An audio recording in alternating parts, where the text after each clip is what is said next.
You have like a Thursday for Friday. All right, guys.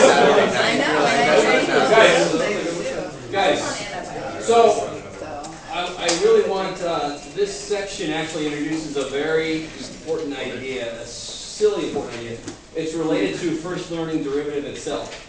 So today we're going to learn a symbol and a name for something that's used in a lot of different places. Anybody ever heard of Maxwell's equations? Anybody ever heard of those? Maxwell's equations? So the little symbol we're going to use today, we're going to learn about it today, is used extensively to make ugly derivative problems easier to work with. Right? You're going to stay with me. If I'm on this hill, and I kind of like the fact I've managed to get it to a place where it shows you a nice, if I move in this direction, what is my slope, what kind of ascent or descent am I going to have? So I'm on the very edge of that hill. So the hill's going like this. On the edge, if I walk in this direction, am I going to be going up or down or neither? Am I going up or down or neither? Neither. So from here to here, that slope related to z, the dz there is going to be 0, right? And that's if I move parallel to the x-axis. So I kind of put the x-axis on this side. Are you guys kind of with me here? So in fact, that's pretty much exactly fx, right? What is fx? It's just taking derivative with respect to x. So really only looking at changes in x. What we're going to do today is extend that idea. What happens if I want to move in some direction that's not parallel to a nice axis? Right? So what if I want this, and see how this little line here is pointing in the direction of the x-axis? Let's say I want to find the derivative in some other direction. I don't want to move this way. I want to move up at an angle for some reason. Maybe because that's where the trail is. Might be a good idea. So of course if I move up, just got to change my angle there. Poor little dude. Do it now. I won't hurt you. I love you. That's awesome. All right. That's exciting. There we go. Anyway, so if I change this angle, it changes the direction that I'm looking in. So see the little guy right here? That's the one that's sitting in the xy plane. And the weird thing to keep in mind when you're in this chapter, and actually whenever you're dealing with this kind of stuff, our inputs are regions in the xy plane. Our outputs are the z value, right? So when I'm talking about inputs, we're used to just moving along the x-axis. Now I can move along the entire region. That's why we have a 2-path. I can take all kinds of paths to get to whatever point I want to. So we did fx and fy as if I'm moving in a direction parallel to one of the axes. Well, what if I want to know the derivative in some other arbitrary direction? That's what we're going to try to figure out today. And I think last time we just barely looked at the ugliness that you'd have to figure out. Here we go. To do this. So they kind of try to set us up here. And I'm going to try to make this a little bit easier on us. They're going to do, thankfully, they're not going to go through the whole thing. But to find this derivative, here's the secant line. So remember this good old y2 minus y1 over x2 minus x1? Way back from Calc 1. So this will be f of a plus h cosine theta, because now I'm getting my secant line, my 2 points. And of course I'm going to let h go to 0. So if I let h go to 0, this thing's going to come around. I'm going to get this true tangent line at that point. Right? And that's how we develop the derivative. This would be truly disgusting to try to do by hand, and we'd have to come up with a billion different rules for every different kind of function that I can come up with. So let's not do that. Let's be smarter about this. What I really want is I want to know the derivative of this surface in any direction in my xy plane. So any direction I want to go in. Any direction I want to let my inputs go in. So can anybody tell me, if I wanted to move on a line, this is why I wish I could have put it up here, but I don't think it'll work. If I wanted to start at the point AB, and I want to move in the direction of some vector u. Right, so I want to start at AB,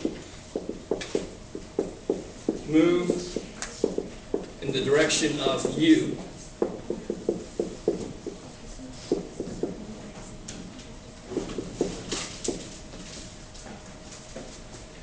this is kind of old school now, because this is nice. Think about it. This is a little evil at first, but all of my inputs are in the xy plane. Any point in the xy plane are inputs, and then the output is that z vector.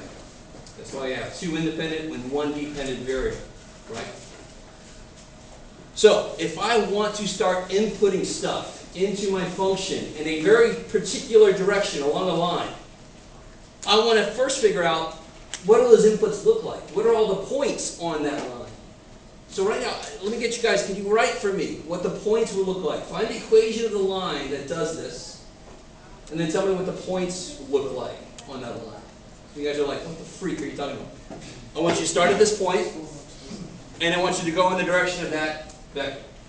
Can you guys give me the equation of the line that does that? You can, believe it or not. Who remembers? T times this. Well, the position vector for a point, right? And what would that be? Plus some parameter times the direction vector, right? Good. So A, B plus parameter times U1, U2. Now go with me for a second. Since we're going to talk about moving along a path, and I want to kind of do this the same way the book does it with the same variables. The parameter t, let's not use t, let's use the arc length. Because that's really what's going on here. I want to have, as I move along this, I want to change how the length by a certain degree. I want to use the letter S instead. It's not a big deal. So let's use the letter S here.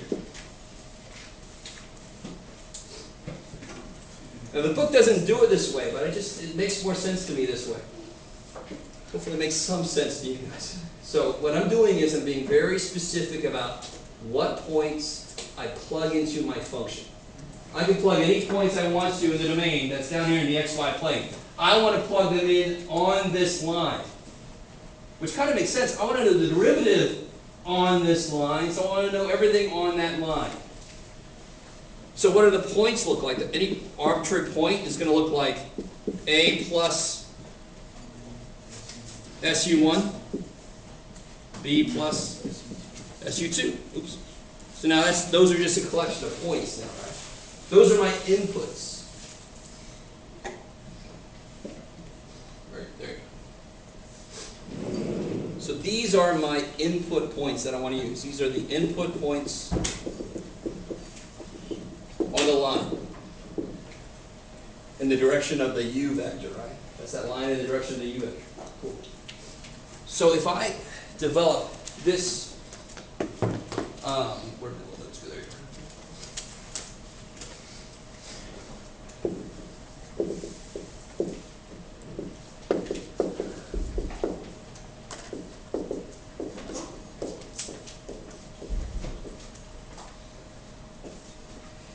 So now I'm making kind of a function that does what I want it to do. What do I really want to do? I want to plug points in from this line into my function, right? And this f is really just a function for that surface. So this f is like z equal f of xy. Cool. So if I take the derivative of this, what will it be with respect to? S, right? Because that's really what this depends on, isn't it? Because this u1 and u2 is a set thing. That's the given u vector that I want. This a and this b is a set thing. That's a point. The only real variable in there is s. And what is s again? Arc length. And ds points in the direction of the motion of the thing, right? ds is the change in arc. So I am taking a derivative. What I really, really want here is the derivative of the surface at this point with respect to this direction in a way. The best I can do then would be d by ds. ds is sort of a directional piece, right? The change as I move along that s direction. So if I take g prime, this would represent exactly what I want. How do I say that? Derivative of f along our line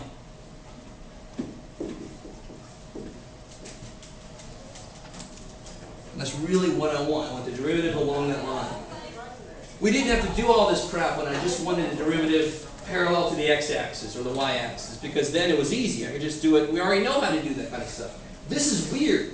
This is not derivative with respect to x, derivative with respect to y. This is derivative with respect to a direction between those two. That's why it's going to take a little bit more to do this. And then how do I get exactly the derivative just at that point right there? What would I want s to be?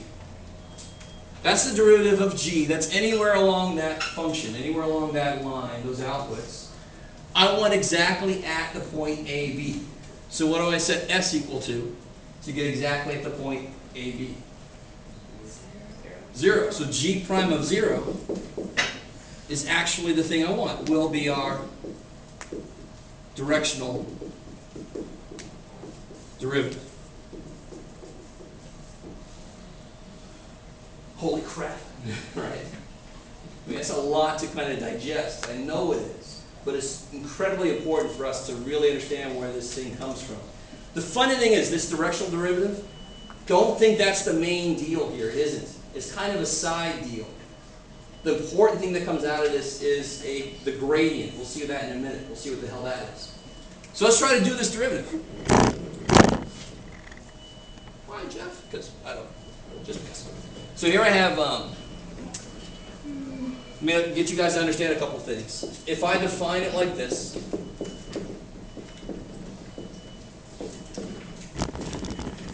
what am I saying x is? Good, so x is a function of s, and y is a function of s. So how do I do this derivative of g with respect to s? How do I actually do that? Take the derivative of x. Good, and how do I do derivative of x and y? I mean, with respect to s, I love it. So, how do I write this out? G prime of s. And actually dg ds, right? Are we doing chain rule here? Chain rule? Sort of, yeah, chain rule. So what am I going to have to do? I want to take the derivative of what with respect to what? Yeah, this function, this is f of x, y, right? So you take the derivative of f with respect to x, and that's partial because you could do the derivative of f with respect to y also, right? You know you write partials when there's another way to do it. The only way I can do g is by s. That's why I didn't write a partial here. Times, and that's not a partial because x is only a function of s. Plus, good, partial with respect to y, dy, ds. Now let's write a couple of these things a little better. What the hell is dx, ds? You can tell right here, right? What is dx, ds? What is one? Oh. Good, I love it. U1, right? Because that's the constant with the s. So derivative of x with respect to s is u1. Derivative of x with respect to, y with respect to s is u2. So then I get partial f with respect to x, u1. Oh, I meant to write this better. What's the symbol we use for partial f with respect to x? Partial of f with respect to x. What symbol do I use? F sub x. I love it. Plus F sub y? F sub y. u2. Cool.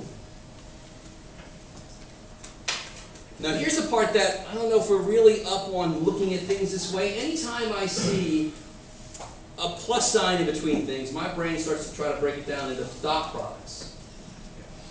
What would this be? Dot what dot what? Fx, fy. Fx, fy, dotted with U1, U2. u1, u2, or just u, right? Let me write it down. u1, u2. I love it.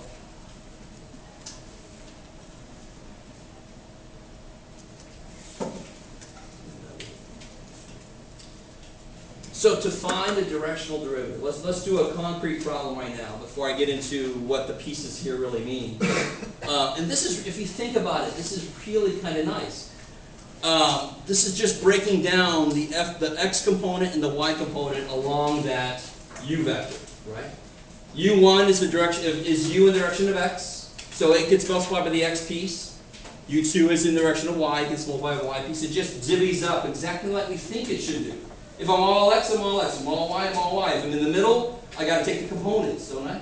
That's exactly what the hell this thing is doing, thank God. It makes sense. Component in x, component in y. So let's do a specific example here. Oh, let's see. Gruesome. All right, cool. So let's see, they give me a paraboloid.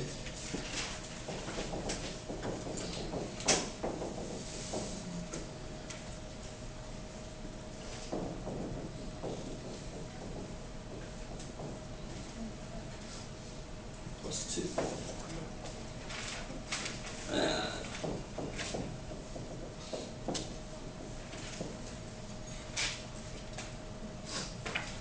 Cool.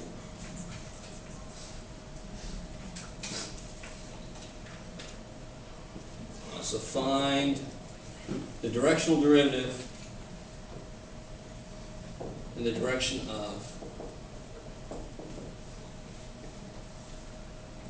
let's see where to go. 1 over square root of 2, 1 over square root of 2. Let's do that one.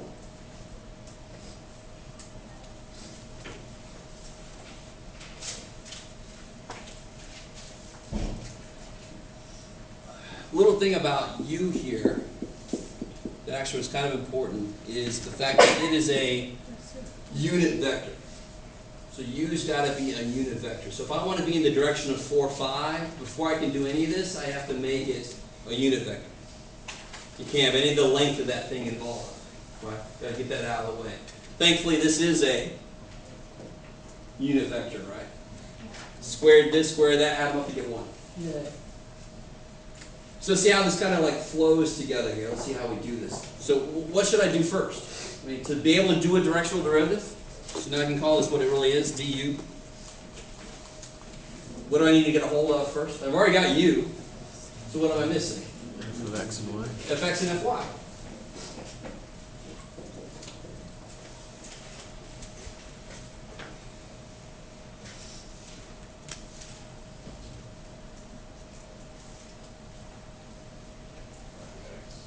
Yeah, so the 2 comes down, makes it 1/2 x. And what's fy? It's y. Yeah, it's just y, good, because the 2 comes down, 4's canceled. How we doing? All right. That 2 comes down, makes it 1/2 x. Everything else is constant. Cool. All right. And when I do y, x is constant. The y, 4 divided by 4 is 1. The 2 is constant. Sweet. Now this makes this here 1/2 x, y, and I need to do it at the point 3, 2. And then I can do my dot product at the end. Cool? So sort of the steps we can go through. So now I just got to plug in 3, 2. Not a big deal. So what do I get for my... Yeah, I get 3 halves, 2. And I have to dot that with 1 over root 2 and 1 over root 2. Right, and then you get some ugly mess, but that's all I have.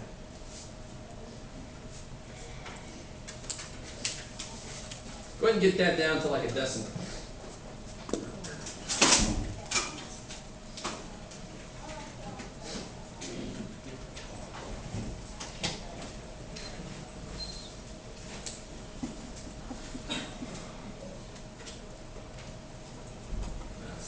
Point 2.5. Oh, you want the answer right now? Yep. The whole thing, right? The whole dot product. Cool. So one thing to realize is that's positive. So sort of like on this picture, I'm at a point where if I move in that direction, I'm going to go up. My z is going to increase. That's what that's really telling me, right? At that point, now this is the part you got to realize. At that point, facing in this direction, this is what the derivative is. Do you guys get that idea? There's several things going on here, because I could be at a different point. I could be facing in that direction, but at that point, and the derivative is going to be something entirely different.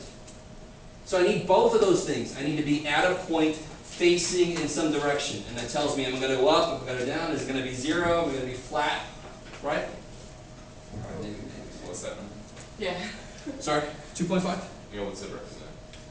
What I just said. So it's kind of like at that point, if you take a little step in this direction, my z is going to be, for every one step, it's going to go up by 2.5 my z. Right? So it's just the grade. In a way, yeah, this is the grade right at that point. Yeah. Cool. Just like any derivative we do, it only applies very close to the given point. Because the minute you get away from that thing, it could be going, hiya! You know, so it only works right next to it, like we know. But that's exactly where it's pointing. If I'm at that point, I am facing up 2.5. If I take one more step, it'd be 2.5 if it continues that way. Cool. Okay. And you mean at the point 3.2, right? At the point 3.2. I love it. Beautiful. Now, what really matters most in this whole thing is this little dude right here. The symbol for this guy is there. Right, that's your gradient. This is called the gradient of f. I think they start talking about it here. Yeah, cool. And normally when I read this off, I'm just going to say grad f. In fact, very often you'll see in some computer programs, the way you do the symbol is grad. You just put grad f, grad whatever.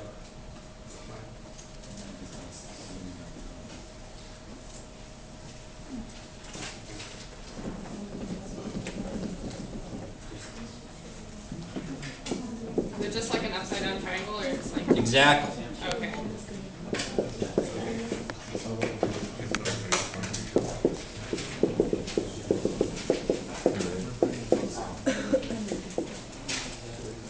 Now somebody tell me, how many dimensions does my actual surface exist in?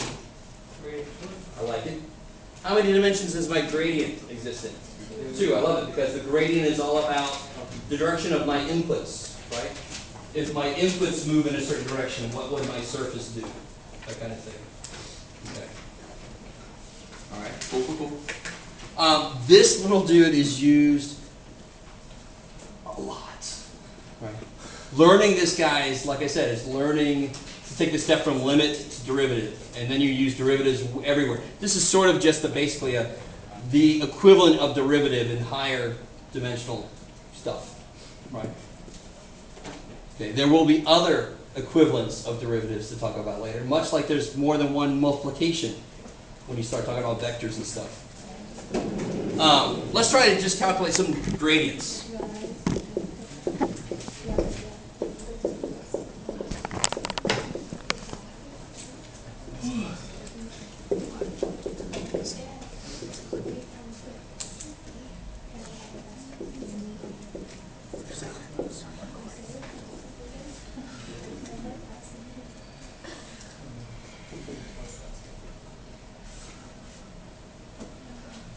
All right, so give me the gradient for this guy here.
this isn't too bad, right? I mean, gradient's normally not that bad. We love fx and fy. Normally students are like, God, something concrete. Yes, ask me to do fx all freaking day.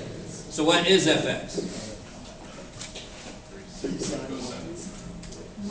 So x, and no cosine here, right, yet. So 3 sine y. That's just a constant right now. Minus 2y e. I love it. Because there e to the x is e to the x. Cool. And then what's fy? 3 sine 3x. 3x minus 2 e. I love it. Because 2 e to the x is a constant, so the y just goes away and it's left. So the gradient is going to be what? 3 sine. Yeah, it's going to be 3 sine y minus 2y e to the x I hat plus 3x cosine y minus 2 e to the x j hat. Something I understand.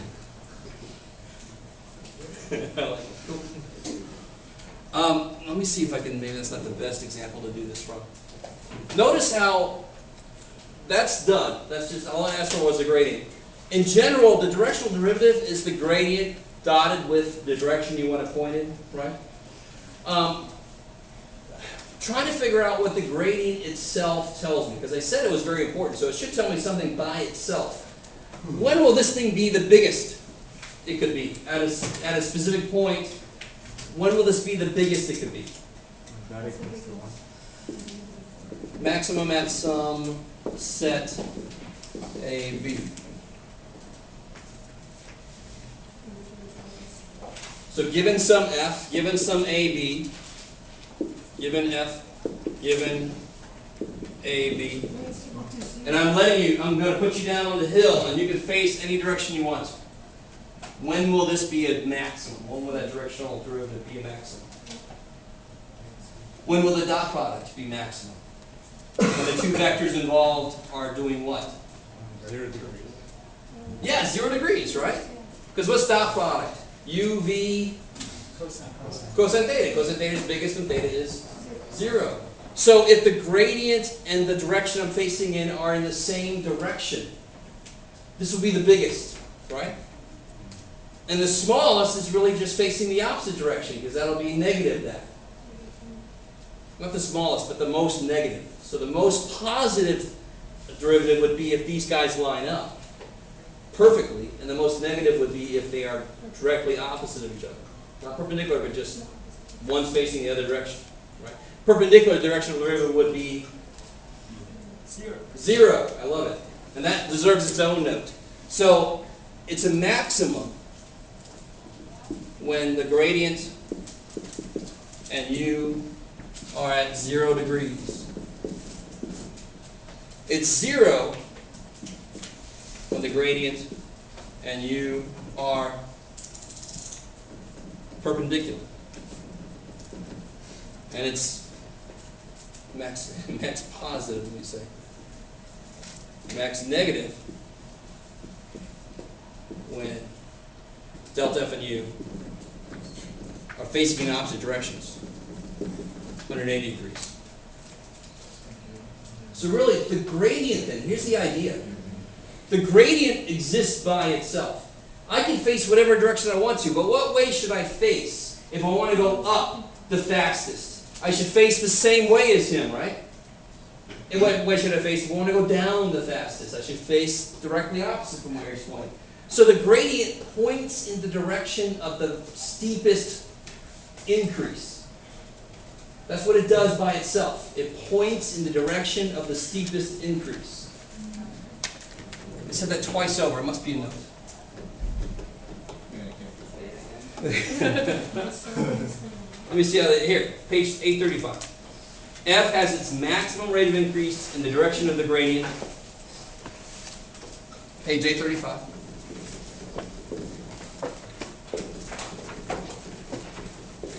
Max rate of increase in the direction of delta F. Are you rewriting what you wrote? What's up? Yeah, basically, but I want to say it in a little better way. Oh. I don't need the angles in here now. Let's just talk about matching up with the direction the gradient's in, right? F has its maximum rate of decrease when it's facing away from it, right? When it's exactly 180 degrees off from it, when it's pointing in the opposite direction. And it's 0 when it's orthogonal to this. Really trying to change all the words. Okay. I am. I really am. There's enough words for everything that you I know. Trust me, I totally understand. How many words are there for perpendicular so far? 3. We got perpendicular, we got normal, we got orthogonal. What's the fourth one? I like it. 90 degrees. That's a phrase. I like it though. Anyway.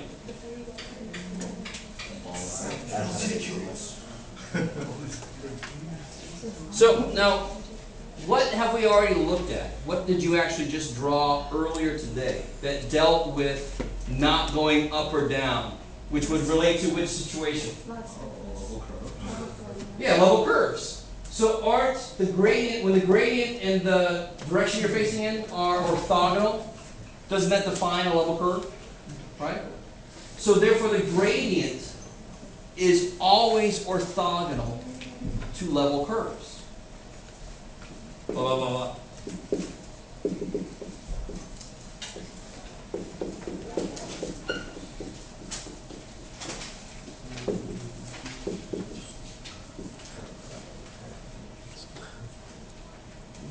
There's a decent picture of that if I can find it real quick. I think it's this guy. No. Shoot.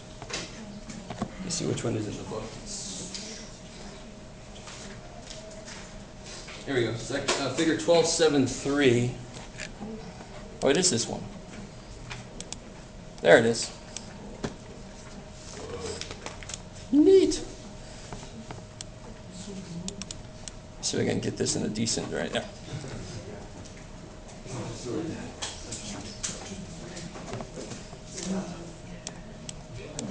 All right, there you go. So as I move along here, that's my steepest descent, or if I want to go the other way, that's my steepest ascent, right? Obviously, when you climb a mountain, normally have all these switchbacks that'll get you up the side without making you huff and puff too much. But I want to just go straight up there. I ain't got time to switch back, right? And if you drop that into your XY plane, that'll always be orthogonal to every level curve you can draw. That path you take will be orthogonal. It has to be. Yeah, it's coming. Yeah, if I can't zoom in on there, but it's coming out like this. It kind of looks like a square root. As it comes out, kind of straight and then square me out. Yeah. Cool.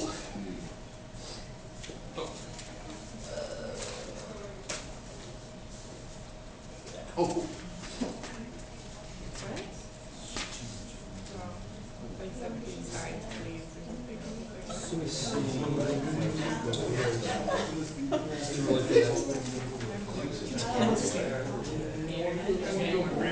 You guys, remind me, I gave you, did I give you that last quiz thing with like a 12.5 and a 12.6? Yeah. Yes. Oh yeah.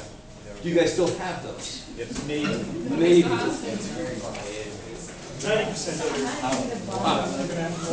If you don't have that, I got a few copies.